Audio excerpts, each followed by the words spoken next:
আসসালামু আলাইকুম, welcome to গ্রামীণ কিচেন উইথ আখি। আজকে আমি আপনাদের করলা দিয়ে ঝাটকা মাছ রান্না করে দেখাবো। আশা করি এই ভিডিওটি আপনাদের ভালো লাগবে। এজন্য আমি ঝাটকা মাছ ভালোভাবে কেটে ধুয়ে পরিষ্কার করে নিয়েছি। একটি প্যানে রান্নার তেল দিয়ে দিয়েছি। এখন ঝাটকা মাছগুলো হলুদ মরিচ দিয়ে ভালো করে ভেজে নেব। ভাজা হয়ে গিয়েছে। করলা ও আলু কেটে নিয়েছি, এগুলো আমি ভাপ দিয়ে নিব। এই জন্য একটি কড়াইয়ে পানি গরম দিয়েছি এবং এতে আমি করলাগুলো দিয়ে দিয়েছি। এতে করে করলা তিতা লাগবে না। একটি বলক উঠিয়ে আমি করলাগুলো নামিয়ে নিব। তরকারি রান্না করার জন্য কড়াইয়ে তেল দিয়ে দিলাম। 1 কাপ পরিমাণ পেঁয়াজ কুচি দিয়ে দিলাম। পেঁয়াজটা আমি নেড়েচেড়ে হালকা ব্রাউন করে ভেজে নেব। ভাজার এ পর্যায়ে আমি সামান্য একটু পানি দিয়ে দিলাম। আদা রসুন বাটা দিয়ে দিলাম 1 চামচের মতো। 1 চামচের মতো হলুদের গুঁড়া দিয়ে দিলাম। ধনিয়া গুঁড়া দিয়ে দিলাম 1 চামচের মতো। 1.5 চামচ মরিচের গুঁড়া দিয়ে দিলাম। জিরার গুঁড়া দিয়ে দিলাম 1/2 চামচের মতো। লবণ দিয়ে দিলাম পরিমাণ মতো। সবগুলো উপকরণ দেওয়া হয়ে গেলে নেড়েচেড়ে মশলাটা ভেজে নেব।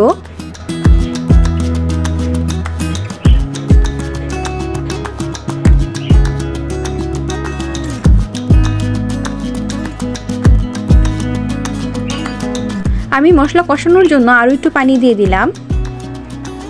দিয়ে নেড়ে দেব।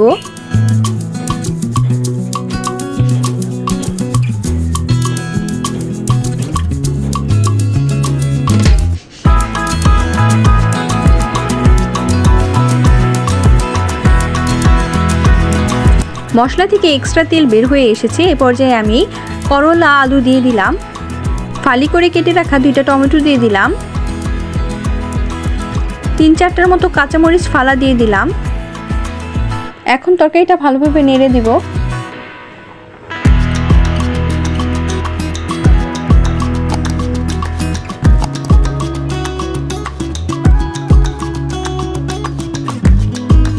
চুলার আঁচ কমিয়ে দিয়ে ঢাকনা দিয়ে ঢেকে 4 থেকে 5 মিনিটের মতো তরকারিটা কষিয়ে নেব। 5 মিনিট পর কষানো হয়ে গেলে ঢাকনা খুলে আমি তরকারিটা ভালোভাবে নেড়ে চেড়ে দেব।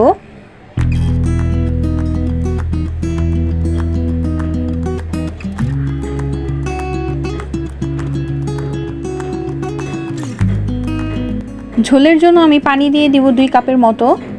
আপনারা তরকারির ঘনত্ব অনুযায়ী পানিটা দিয়ে নেবেন। চুলার আঁচটা বাড়িয়ে তরকারিটা বলক উঠিয়ে নেব। আর ভিডিওটি আপনারা শুরু থেকে শেষ পর্যন্ত দেখবেন, তা না হলে কিছু বুঝতে পারবেন না।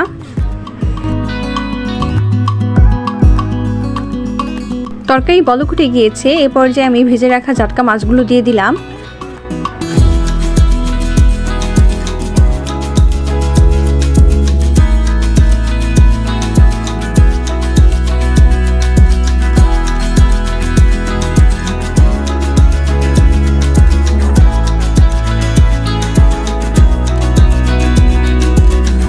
মাছ দেওয়া হয়ে গিয়েছে। এখন ঢাকনা দিয়ে ঢেকে 10 মিনিটের মতো রান্না করে নেব।